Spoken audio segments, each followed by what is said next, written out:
Medicine block बनता है, elevated road बनती है तो अजमेर के हित में है। अजमेर की सड़कों का चौड़ीकरण होता है वो अजमेर के हित में है। सीवरेज डले वो अजमेर के हित में है। ब्यूटिफिकेशन हो वो अजमेर के हित में है। तो वो स्मार्ट सिटी में वो काम हुए।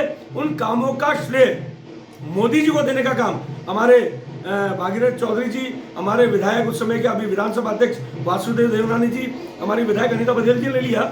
लेकिन जो गलत निर्माण हुए उसका विरोध उन्होंने उचित स्थान पर उचित समय दर्ज कराया था और उनको मैं दुरुस्त करना चाहूंगा। इस 7 वंडर के खिलाफ हमारे द्वारा आंदोलन किया गया। पाथवे गलत बन रहा है, इसको लेकर आपत्ति दर्ज कराई गई और विधायक देवनानी जी, अनीता जी, भागीरथ चौधरी जी, हमारी महापौर बिजलताड़ा, इन सब ने मिलकर के इसको लेकर के ज्ञापन दिया।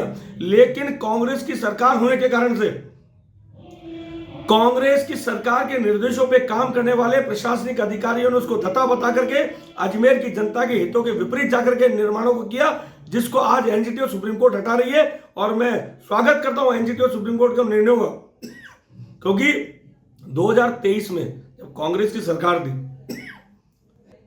लेकिन कार्रवाई अब जाकर हो रही है।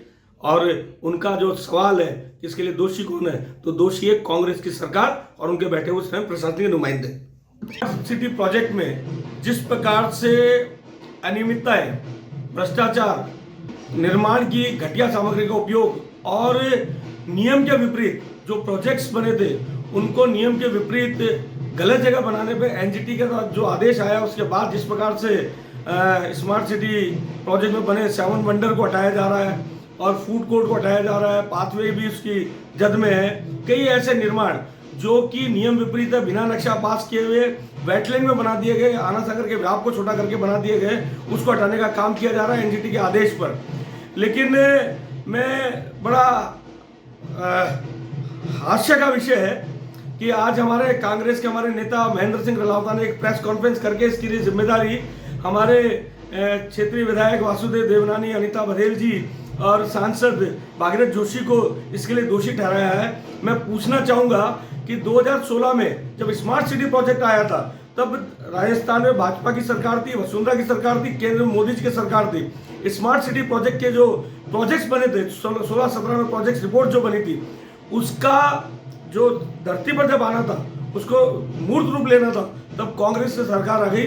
और क्योंकि इसमें नोडल एजेंसी राज्य सरकार थी, इसमें 50% पैसा केंद्र सरकार का था, 20% पैसा स्थानीय निकायों का था और 30% राज्य सरकार का था। लेकिन राज्य सरकार नोडल एजेंसी होने के नाते कांग्रेस सरकार ने सारे प्रोजेक्ट रिपोर्ट्स को बदल दिया।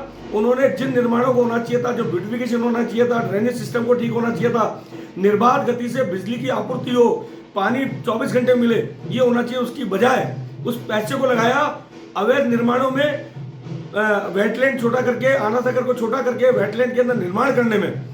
मैं जानकारी देना चाहूंगा रलावता जी को कि जब इस वेटलैंड में 7 वंडर बनने का प्रस्ताव पारित हुआ तब 2021 था, कांग्रेस की सरकार थी, कांग्रेस के नुमाइंदे यहाँ पर प्रशासन में बैठे थे और वो कांग्रेसी जो यूडीएच मिनिस्टर थे उनके इशारों पे चलने वाले थे।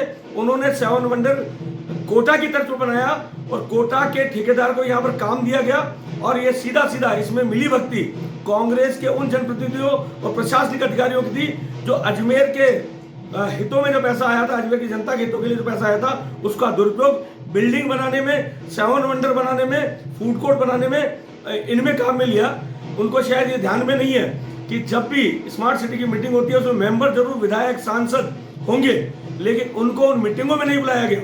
वासुदेव देवनानी जी ने इसको लेकर आपत्ति दर्ज कराई थी, अनीता बघेल जी ने, भागीरथ जोशी चौधरी जी ने आपत्ति दर्ज कराई थी। हमारे द्वारा 2021 में इस 7 वंडर के खिलाफ जो निर्माण होने के जब जानकारी मिली कि ये बनने वाला है, इसके खिलाफ हमने ज्ञापन दिया था, प्रदर्शन किया था, आंदोलन किया था।